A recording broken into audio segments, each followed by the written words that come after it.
If you love scary stories, you're in the right place. This happened in 2021 while I was living alone in a small apartment outside Portland, Oregon.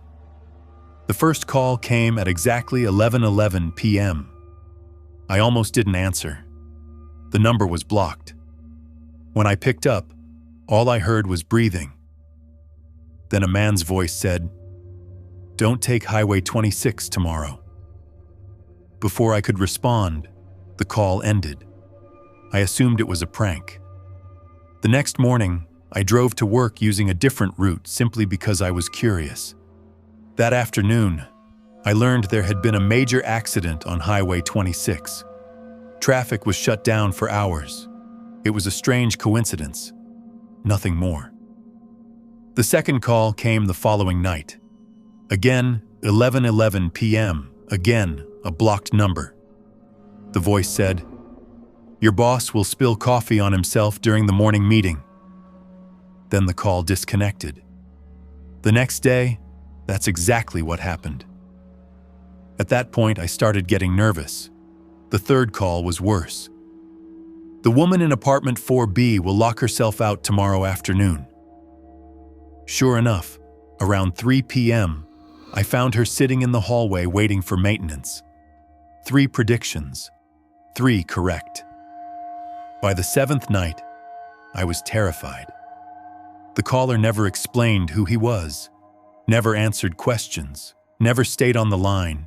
He simply gave information, always about the future, always accurate. Then the 8th call arrived. This time the voice sounded different, shaken, afraid. "You need to listen carefully." I sat up in bed. The man continued, "Tomorrow at 8:17 p.m., someone will knock on your door." I asked who. There was a long pause. Then, "Don't answer it." The call ended. The next day, I spent the entire evening watching the clock. 8:15 p.m., 8:16 p.m., then exactly 8:17 p.m. Knock, knock, knock, 3 slow knocks. My heart nearly stopped. I ignored them. A few minutes later, whoever was outside left. I looked through the peephole. The hallway was empty. That should have been the end of it. Instead, things got worse.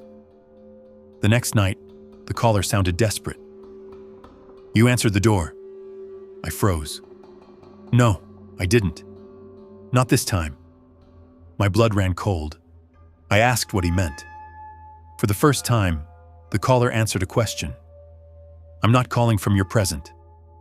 Silence filled the line. Then he said, "I'm calling from 3 weeks from now." I laughed nervously. It sounded insane. The caller didn't laugh. "3 weeks from now, you'll answer the door." Then he hung up. I barely slept. Over the next several days, the calls continued. Each one revealed a little more. The voice claimed he was me. Not someone who sounded like me. Actually me. 3 weeks in the future. According to him, answering the door would start something. Something he couldn't stop. Whenever I demanded details, he refused. He would only repeat, "Don't answer the door." Then the calls suddenly stopped. No call on the 12th night, or the 13th, or the 14th. Weeks passed. Life returned to normal. I started convincing myself the whole thing had been an elaborate prank. Then, exactly 3 weeks after the first call, I heard knocking. 8:17 p.m., 3 slow knocks. My stomach dropped. The same time, the same pattern. I approached the door. Every instinct told me not to open it. Then a voice came from the hallway. My voice. "Please let me in." I froze. The voice sounded terrified. "You have to help me." I looked through the peephole. A man stood outside. He looked exactly like me. Same face, same clothes, same haircut, everything. He was injured, bleeding from his forehead, pounding on the door. "Don't open it!" Another voice suddenly screamed. The second voice came from my phone. It had begun ringing. Blocked number. 11:11 p.m., I answered. The caller was breathless, panicked. "Whatever you do, don't let him inside." I looked back through the peephole. The version of me in the hallway had stopped knocking. He was smiling, slowly, unnaturally. The phone caller whispered, "That's not me anymore." Then the apartment lights went out. Every light. Everything went dark. I stumbled backward. When the power returned a few seconds later, the hallway was empty. No visitor, no footsteps, nothing. The phone line was dead. The calls never came again. That was 2 years ago.